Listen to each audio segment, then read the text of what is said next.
Well, thank God for another Friday night PowerPoint. I hope you've been with me all this week as we continue to drop these nuggets, these jewels on you about how God can cause you to create wealth through an abundance mindset. Listen, I hope you're doing your homework. I hope you're being engaged, and I hope that you're beginning to apply and to do some of the things that we've been suggesting that you do so that you can break the poverty mindset and have a creative a mindset that allows you to create abundance and wealth, right? So I want you to hang in here, and I want you to be encouraged, because when you've been in a rut, when you've been poverty minded, lack minded so long, it takes time to break out of those habitual habits and things that will keep you back and hold you back. And so I want you to just continue to be encouraged and continue. It's not an overnight process. It's some steps that you got to take. There's some applications you got to make. It ain't gonna rain down from heaven. I don't care what nobody sing or preach. It's not gonna be an overnight mailbox blessing. It's going to be consistent commitment to change, transformation of your mind, taking the steps that are necessary, getting knowledge, doing research, doing continuing pursuing, eliminating and deleting all of those negative issues that come up in your mind that want to hinder you from being able to prosper. So we got to see that, right?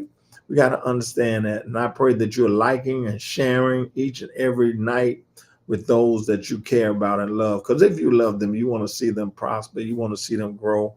You want to see them increase in life. And that's what we're here to do. All right. Be reminded that the week of Thanksgiving, we will not air 15-minute PowerPoint until January. We're going to take some time off. We will be doing the Sunday school and Sunday morning, but that'll be it for the month of November and December, leading up to Thanksgiving. Okay.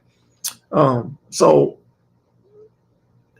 Habakkuk makes it very clear as to what we need to do. First of all, if you're going to be wealthy, you have to elevate your thinking, elevate your company, elevate your mindset. Number one.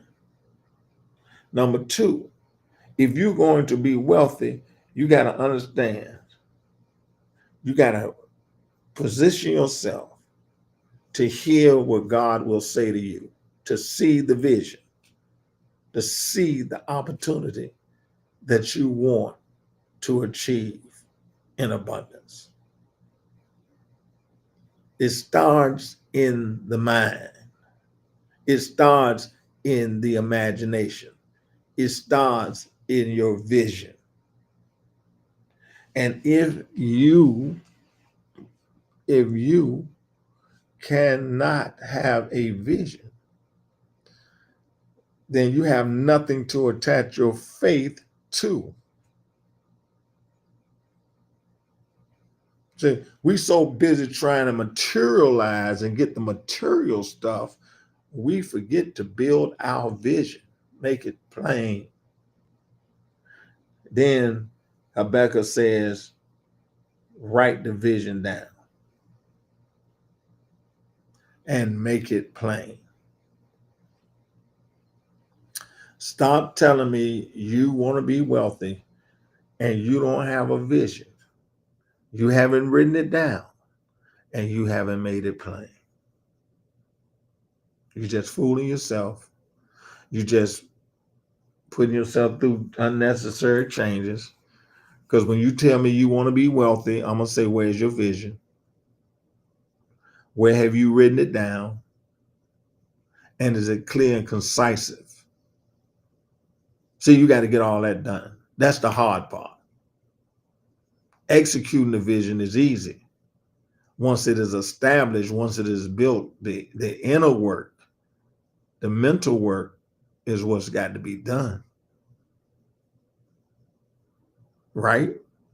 So we have to understand, have we made it plain so that those that are going to help us with the vision can move forward and do what needs to be done? See, and we keep blaming the devil and God and enemies and the bill collectors. No, the problem always is in us, especially in our mind.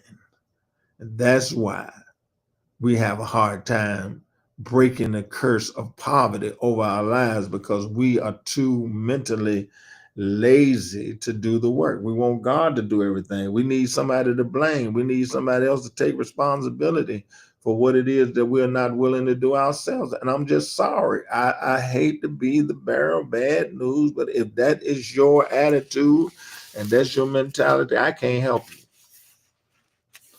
If you're walking in unbelief, I can't help you. The just shall live by their faith. Faith gets the vision. Faith elevates itself. Faith surrounds itself with the right people. Faith gets the vision, makes it plain, writes it down. Faith, understand, though the vision is delayed, it will not tarry. It will have its appointed time if you do what you need to do for that appointment. See, the doctor can set the appointment, but you got to show up. See, and at the end of the day, your vision has an appointed time. If you have one, you just got to show up and be committed and believe the word of the Lord. Now, I like this book by Napoleon Hill. He talks about Think and Grow Rich, but he uses the Bible, and he understands how faith works and what is necessary to create a mindset. Thinking and growing rich. Do you know what I mean? Thinking. He understands that changing your thinking will elevate your pockets. Changing your thinking will give you access to abundance. Changing your thinking will give you access to the things that you need in your life.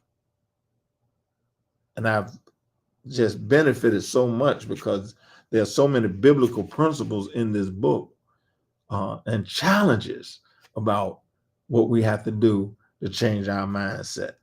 And so, along with what Habakkuk says, there are 6 definite practical steps that you can take. See, I don't want to just tell you you need to do it. I want to help you and give you some steps to take to see the manifestation of what's in your heart.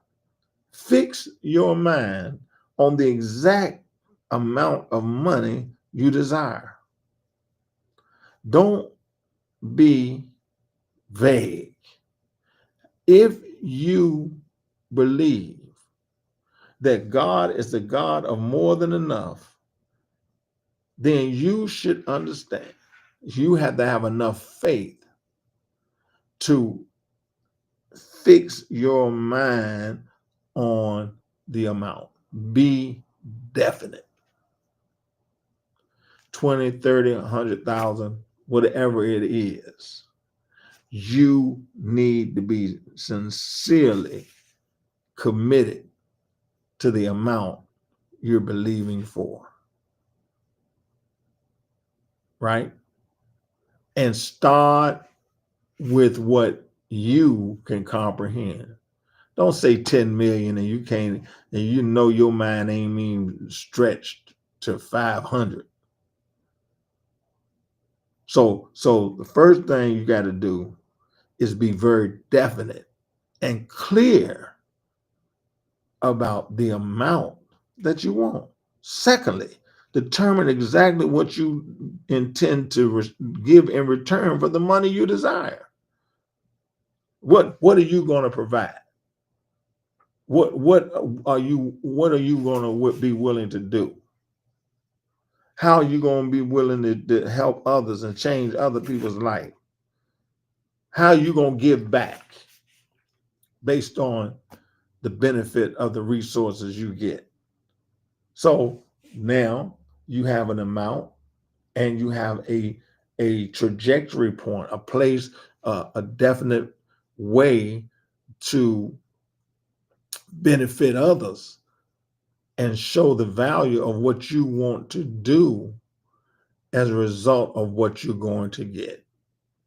It makes it more about value. Okay, how is this money going to allow you to increase your value in life to others? Number three, establish a definite date when you intend to possess what you desire.